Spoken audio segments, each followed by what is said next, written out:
Hey y'all, it's Lindsey. Day 11 billion of CKM testing, be blessed. It's hyperbolic, it's not actually 11 billion. It's actually been a total of 8 days at the time of me telling you these things now.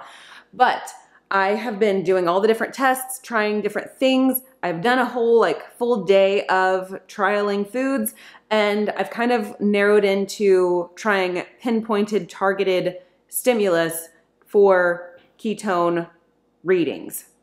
Does that make sense? Okay, but first, if you are new here, I am Lindsey. I follow a keto-friendly way of life, and I like to share those things here on my channel in the form of what I eat in a day videos, different recipes that I make, and also I will do some experimentation with myself and share those in sit-down videos. I do a variety of things here. If you are interested in following along, I would love to have you consider subscribing and sticking around. For my returning viewers, thank you so much. Are you interested in the test that I have for you today? All right, I decided to actually do an overnight test. So we're gonna rewind and go back to yesterday when I decided to trial a fat bomb before bed. Hi, so it is 8 p.m. and my ketones are at 0.5. So according to the app, I am in nutritional ketosis.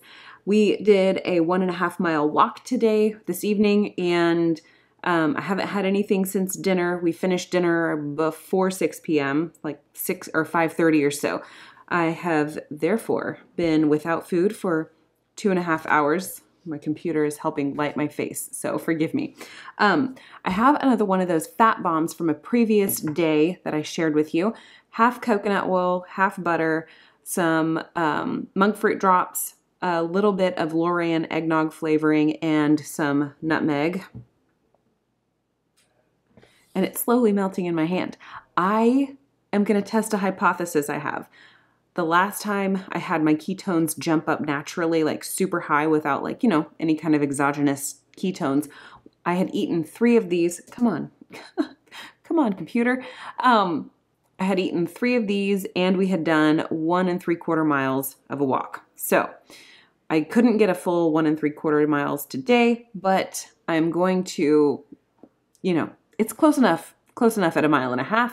And I'm going to have one of these little fellas and then my coffee with heavy cream and just see what happens. I'm curious if my hypothesis is correct, but maybe I should do 3 of these little fat bombs so that it's not as much of a variable. It can be a constant, because all of these are like the exact same size. And so yeah, that's what I'm gonna do. I'm gonna go grab 2 more of these. I'm gonna eat 3 of these, and we're gonna see what my ketones do overnight. I was wrong. I can only handle 1 of those right now. Whenever you start eating something and your body is just like, that's not it. You don't really want to push beyond that. So I ate 1 heart, and yeah, we'll check in tomorrow morning, see what the graph shows. Hey, we made it through the night, barely. My 5-year-old woke me up around 1 a.m. for some pain she had in her arm, and I'm pretty sure it was just growing pains, but we made it through. Quick note, I am not a nurse, doctor, healthcare practitioner. I have no credentials to my name. This is literally me sharing my personal N=1 experience, trying different things. So I'm just trying to figure out what my body does and how it does it best, which is a very long and interesting process. So don't take anything I say as advice, just take it for one individual's experience trying to do different things. I got my CKM continuous ketone monitor from Ketocon 2023. The company is Sibio. Their Instagram handle is Sibio_technology. So you can follow them over on Instagram, or you can go to sibiosensor.com. They have information over there. The product is not on the market. I am not an affiliate. This is just informational at this stage. They do have the product launching sometime this summer. The sensor lasts for 14 days, so the clock is ticking, and I'm trying to cram as many different tests in as possible to just understand my chemistry better. That's the whole point of it. I know not everyone is going to use a CKM or acquire one or be able to get one. I am trying to make the most of the time that I have with this, so that's what we got going here. Let's go check out this test. Had that fat bomb at like 8-ish, right? And scrubbing through my graph here, within about 5 or so minutes, it started to, well, maybe it wasn't, I don't know. It's really hard to get a pinpointed time on this. It was, you know, 5-10 minutes maybe. My ketones went up to a 0.5. I don't know if it's gonna like that. Oh, stink, my little slider bar moved. That is definitely one drawback on this app. I can't enlarge the graph and I can't find pinpointed information very easily.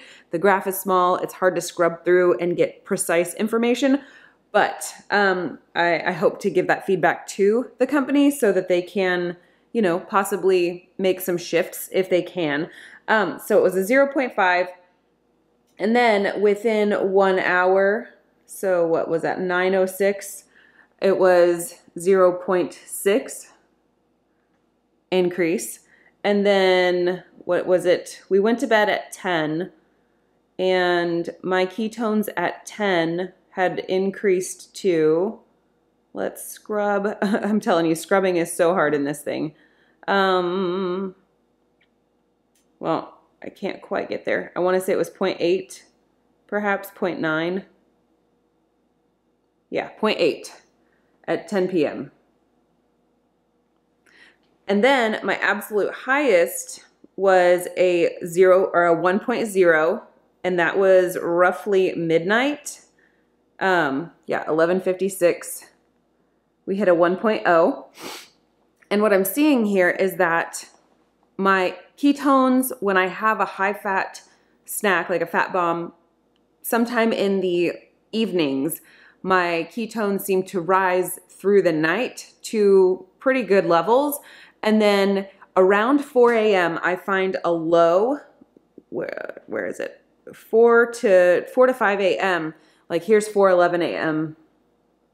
and I'm at a 0.4. So what I'm seeing is overnight, my ketones rise until about 4 to 5 a.m. And I think that's when my body releases cortisol, because then my ketones drop pretty dramatically in a short period of time. And then I'm a natural like early bird. I wake up very easily.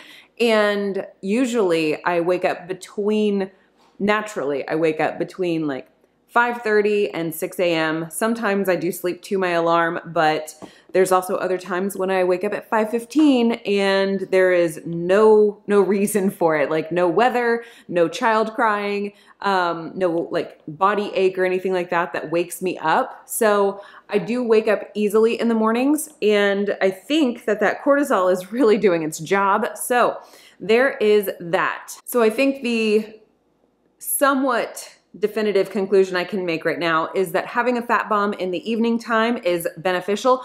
And I don't know if it was the combination of butter plus coconut oil, or if the butter was negligible and the coconut oil was really the catalyst for this. So I'm gonna keep playing around with it. And yeah, if you're interested in other tests that I have done so far on my channel, I'm gonna leave them over on this side of the screen. I'm gonna see you over there.